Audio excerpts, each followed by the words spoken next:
We'll debate who's to blame and whether justice can be served in a moment. But first, I'm joined from New York by Akshaya Kumar.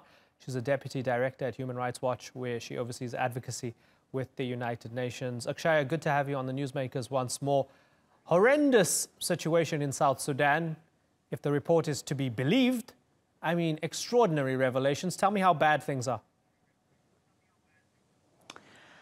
These reports actually are quite consistent with what we at Human Rights Watch have found, and the situation is, in fact, truly appalling. War crimes are being committed by both sides of this conflict, and we found that they rise to the level of crimes against humanity. But the thing that strikes me the most is the real intimacy of this violence. In this report, you'll read about the ways in which women, even elderly women, faced sexual violence and abuse, in the ways in which children were recruited and conscripted into becoming soldiers, and really detailed brutal massacres. So this is a situation that just isn't getting enough attention, and I hope this UN report with its findings will draw the world's eye back to the situation for these South Sudanese. So when we read that 40 senior military officers and officials in South Sudan should be prosecuted according to the UN report, that suggests that there's a belief amongst Human Rights Watch and the UN that this is coming from the very top. I know that the opposition are being accused of war crimes and crimes against humanity as well, but on the government side, are you sure that this is coming from the very top? Human Rights Watch on our own have found that there's good reason to believe that if you follow the chain of command, it does go all the way to the top. And we ourselves have said that individuals, including President Kiir, should be investigated. There should be a court that looks into how that chain of command actually connects him and others under him, including his vice president, Taban Dengai, to these atrocious crimes. This is something that has to happen, but it'll only be able to really move forward if we have a court that actually gets jurisdiction outside of South Sudan, because it's a far stretch to believe that the domestic courts of South Sudan would really be able to look into crimes allegedly perpetrated by their president or vice president. Right, and we're going to get into that in more depth a little bit later on. But for the moment, realistically, practically, great work in speaking to all the witnesses, speaking to all the people on the ground in order to uncover some of these alleged atrocities. But in reality, that hybrid court hasn't happened. It's not happening. And you have South Sudan, which is not a signatory to the Rome Statute, not a part of the ICC. So as things stand, nobody can actually be tried, right? As things stand, it's a long shot, and that's why we need three things to happen. One, we need to keep this group, the ones who did the great interviews, as you mentioned, the ones who are collecting thousands of documents as a part of an evidentiary file. We need to keep them working. Right now in Geneva, diplomats are debating whether or not to extend their mandate to give them a second lease at life. I think they should keep on the job as we wait for a court. So that's the first part. The second is the hybrid that you mentioned. It's been promised for a long time. And right now, there's a document that the South Sudanese government needs to sign to be able to create that body, to be able to actually take the next step so that one day we do have a court. And people at the UN, people in interested governments like the United States, the UK, the Norwegians, they need to be pressuring the South Sudanese government to have them follow through on their commitment, sign this memorandum of understanding, and get this court up and running. And then the last thing is to keep the threat of something else on the table. You mentioned South Sudan isn't party to the ICC or the Rome Statute, but that doesn't mean that they can't be dragged before the court. And in fact, they should know better than anyone else how possible it is, because their neighbor to the north, Omar al-Bashir, right now has an outstanding ICC warrant against him. Right. And so that needs to be kept on the table as well. Akshaya Kumar from Human Rights Watch, I thank you very much for joining us here on the Newsmakers. Let's broaden out the conversation now and go to our panel. Joining me now from Juba is South Sudan's presidential spokesman, Ateny Wek Ateny. Also in Juba is host of the talk show Fixing South Sudan, Ngor. And finally, Goi Jooyul Yol. He's an opposition member who's part of the South Sudan Peace Negotiation team. He's joining us from Sioux Falls, South Dakota, where he's visiting family. Gentlemen, I thank you very much. Let me start with you, Ateny Wek Ateny.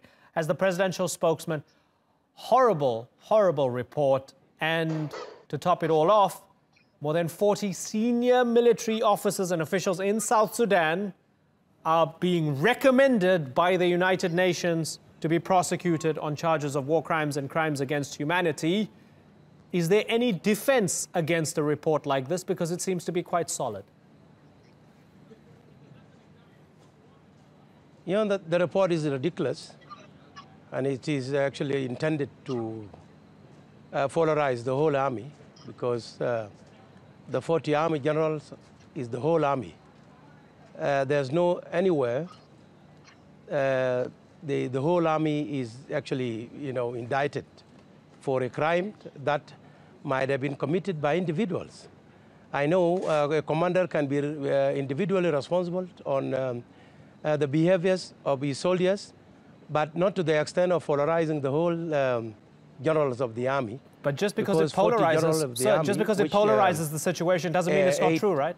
Yeah, it's polarized. Yeah, no, the report is not true, because what we actually said is that if the United Nations or the human rights report was true, then the first thing would have been for the United Nations to share with the government of South Sudan the names of those they want to accuse for having committed any crimes. Right. And the government of South Sudan, together with the United Nations, will look into each case whereby each army commander is accused, and then we looked at the type of evidence that is available. Right. Okay. So and how the evidence was certainly. collected, Sorry for interrupting you, is sir. Something that we must look for. Yeah. So looking but at if it is about certainly, I know this is hard to read and hard to accept, right? The Commission collected 230 witness statements and 58,000 documents. So that goes into the methodology. And just as a reminder, it includes the fact that they say fighters deliberately targeted civilians on the basis of their ethnic identity. This included killings, abductions, rape, sexual violence, destruction of villages and looting, throats slit, eyes gouged out, people being gang raped, forced to watch the gang rape of their relatives. My question to you is, did the UN make this up, or did the eyewitnesses make this up? Well, the truth of the matter is that we don't deny the fact that in any conflict, there are individuals or isolated cases whereby an individual takes law into his or her own hand. But should the commission of a crime comes to the authorities, always South Sudan government has taken action against those who have perpetrated crime against humanity. Do you have a, in this case, sir, do you have an example of anybody who's been polarized? Certainly. Do you have an example? Certainly. Do you have an example of anybody who's been? Yes. Yeah. Like tell me. Yes. The example is that when a terrain case actually happened, the terrain case, there are individuals that are actually held accountable. There are individuals that has been dismissed from the army. There are individuals that has gone to bars. And that is what the government of South Sudan does. Okay. The government of South Sudan is committed to ensure whoever commit crimes like in another country can be brought to book. So let's take what you said. But the truth of the matter is this. Certainly. And you, the whole army, you say, in this case, is you're saying the whole army has been smeared, and your point is well made, and I'm going to take that and pose it to Ngor. Has been polarized. Okay. So it's been polarized. You're not happy with the report. You Let me ask polarize the whole also army. in Juba. Okay. Ngor, do you find that response by the president's spokesman to be acceptable, that if somebody is committing a crime, the government of South Sudan does take the matter seriously and they do prosecute them? Well, thanks for having me on the show. What I would say is that the reports, the allegations that are being put out against the National Army are quite reprehensible. They are harrowing. And of course, the government is denying that they happened. What we know in South Sudan, we have cases where crimes have happened, and it's usually not clear who has done what. So this is why you are blame game. It is not us, it is the other group. Crimes against humanity should not be tolerated by anyone, whether you are a government official or a South Sudanese citizen or a human rights organization. Okay, Goi Jooyul Yol, let's go to South Dakota.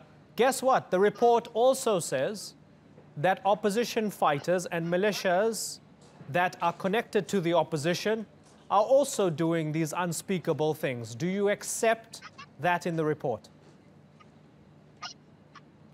Yes, sir. We in the opposition do accept that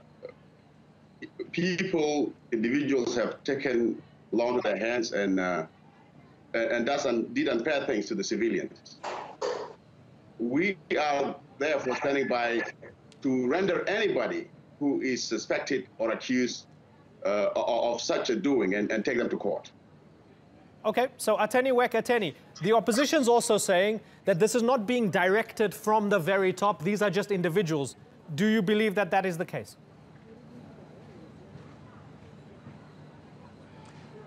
No, actually, I say always that, you know, there's no any country on earth that would condone crime against humanity. Even during the liberation movement, the SPLA, which is the army that has liberated this country, has not condoned crimes against humanity. Okay, individuals went out to, you know, to commit crimes, but often they were taken, you know, to the books. Some of them were fire squad. The government of South Sudan is committed to ensure it brings to books those who perpetrate crimes against humanity. However, when you talk about 40 generals, even if you call them individually, you would have polarized the whole army because okay. and the 8 lieutenant generals and 17 major generals are all those who are actually commanding the army. So you are trying now to make the whole army to look a criminal, which has never happened before. Certainly, according to those who compiled the report, they're not playing politics here. And yes, the report itself does finger 40 senior military generals. Those names have been given to the head of the UN Human Rights Commission. We don't have access to it. But they're also saying the opposition is committing war crimes and crimes against humanity. Let me move this on a little bit, Mr. Ateny, and let me then ask you, why didn't South Sudan set up this hybrid court that's been 2.5 years in the making? It was supposed to have set it up to have impartial justice so that you can have AU-led judges to look into war crimes and crimes against humanity, whether they are committed by your side or the other side. Yeah, the problem is not about which type of court do you want to bring to punish those who would be fined or accused of perpetrating crimes against humanity. The truth of the matter is that in order for an hybrid court to be set up, you need first to implement the peace agreement or resolution of conflict in the Republic of South Sudan. After the implementation, and you gain peace, and then the country is in peace, you would be able to bring whoever you want to bring to hybrid court.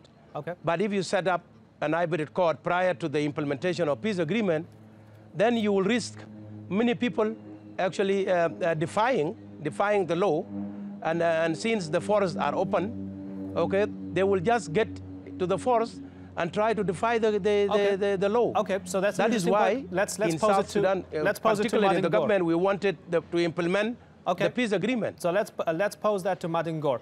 Is it wise to say, listen, let's finish this war, let's have a peace deal before we think of international justice after the fact, and before we take stock and we say, okay, this person might have been responsible for this and that, because currently South Sudan is a battlefield.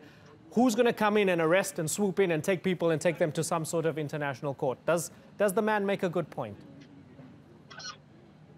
Well, what I will say is that the report has its own shortcomings. Issues of accountability in South Sudan are very polarizing and quite divisive and even impractical. So it's just not practical to drag 40 generals into court. It's never going to happen, because in South Sudan you have a history where people rebel if they are about to be punished. But I think the international community should not lose sight of the approach that they have been taking. And I think it's a wise approach to look for peace before accountability. So the issues of accountability, in my estimation, should be a long-term project, because what you need to do in South Sudan is put institutions in place so that individuals who have committed crimes will be prosecuted. But as we speak, the move to prosecute 40 generals would be counterproductive. It will not happen. Also in South Sudan, we have a certain model of accountability, and that is, it's not retributive, it's restorative. We are talking about reparations, we are talking about compensations. That is what South Sudanese have been doing. So what kind of justice system is going to be implemented in South Sudan? Is it the indigenous one, or is it the international one? Yeah, a bunch of interesting points. Let me pose that to Goi. Goi, peace before accountability, and the idea of grabbing 40 senior generals and throwing them into The Hague or wherever would be counterproductive, because South Sudan is still a battlefield at this moment in time?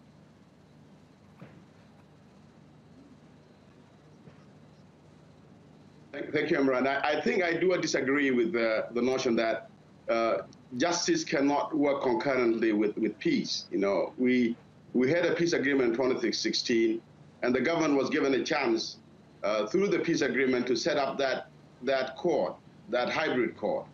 They went ahead and went against it, and they did not work for that hybrid court. That means they wanted the business to continue as usual. You know, they had the first opportunity in 2013 where people were killed and they did not take anybody to court. In 2016, they did not do the same thing when July 11th happened. And then today they're telling us that we have to wait. The justice cannot wait for the victims that have been mutilated and killed. You know, I do agree that justice has a long arm. It should happen together with peace. Accountability should not be shoved aside for the name of peace that is not attainable. I'm saying this because people in South Sudan are being killed by individuals that are not being held accountable by their leaders.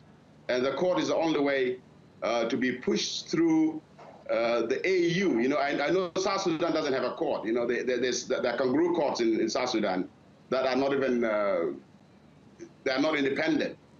For that reason, I would call for other bodies like AU to push for that peace agreement that was signed in 2015, for that hybrid court to happen so that the people will see the day. Ateny Wek Ateny, is it true that you have kangaroo courts that we can't trust?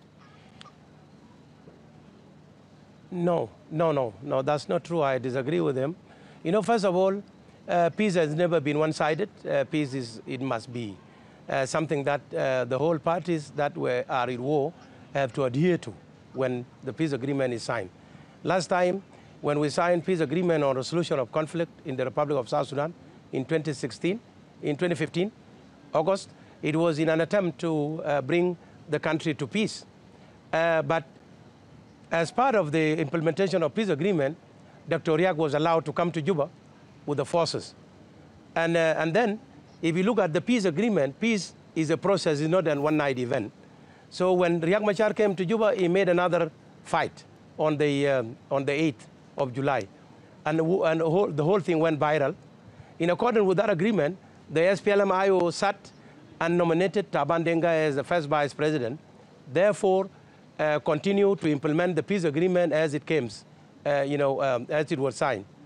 Now, as we go to the process of implementing the other part of peace agreement, that will include the hybrid court, the issue of revitalization of the peace agreement, surfaced. Okay. And this is now has focused the attention. Okay. Instead of continue to implement the peace agreement, people are shifting again to go and revitalize the agreement. And you gentlemen, we have no kangaroo court. We have courts that are actually legal.